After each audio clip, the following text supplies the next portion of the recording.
John's got a very different perspective and a different vision than anybody else I've ever met. And, you know, he has impeccable timing of understanding when an operation or a company needs to pulse and what the cadence needs to be for it to move forward, and when it needs to slow down, when it needs to speed up. And it's an instinct that John has. He's talking about John McLernon, a man with a global philosophy that comes down to this. Think big. You know, I'm very big on Curious George. You know, you should always be looking over the next hill, and there's a next hill, just keep looking and you'll find your opportunity. For John, that big opportunity came when he was asked to relocate to Chicago after living and working in Vancouver, where he successfully launched the Western North American division of Marathon Realty. We were skiers, we were fishermen, all those things connected. So when Marathon wanted me to move, I started to look for other alternatives. Vancouver-based alternatives. Macaulay, Nichols and Maitland was in the market for a new CEO, and John embraced the board's plan to grow the Vancouver-based company and grow it fast. We developed very quickly something called the Real Estate Company of the West. We were going to build a company which went all down the West Coast with an office in Hong Kong and see where it went from there. At the same time, we expanded our business into Alberta. And we opened offices Calgary, Edmonton, Seattle, Denver, etc., all in about two or 3 years. In order to think big, you need to be aware and you need to be researching, and then you also need to be looking at things differently. It was big, it was bold, and it ran smack into record high interest rates and the first bust cycle in Alberta oil. The downturn hurt. It hobbled the company. And while lesser men may have crumbled, John was committed to building an international company. But first, he had to survive the next few years. We just knuckled down. And we said, we're going to do some stuff here and we're going to survive. And, you know, we did job sharing. We put additional hours on. All management took a substantial cut. You know, you start at the top. I mean, we did all these things and communicated like crazy to everybody that this is what we're doing. You're not going to lose your job. You know, if we all do what we're supposed to do, you know, we'll work our way through this. And work their way through it they did. The reward was being perfectly positioned to meet the real estate needs of the emerging global economy.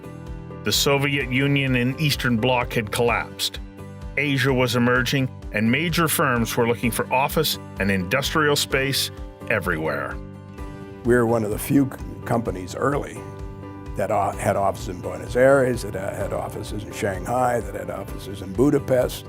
And all of a sudden some guy, say a major accounting firm, says, well, we're told we have to go to Budapest. What do we do? Over the course of 27 years with John at the helm, the company grew from a Vancouver-based firm with revenues of $3 million to an international firm with a new name and more than 175 offices in 45 countries, doing $250 million in business. We fast forward to today, based on the foundation that John created. We're now in 68 countries, revenues of over $2 billion, over 15,000 staff. It's amazing. We're one of 3 truly global commercial real estate services companies in the world. As he wrapped up 27 years with Colliers, Premier Gordon Campbell called. He needed John's guidance with BC Rail, and then a few years later with BC Lottery Corporation. John didn't come in with the answers, but John came in with lots of questions. And he wasn't always looking for the answers to those questions, but he was using it as a process to challenge you and your team.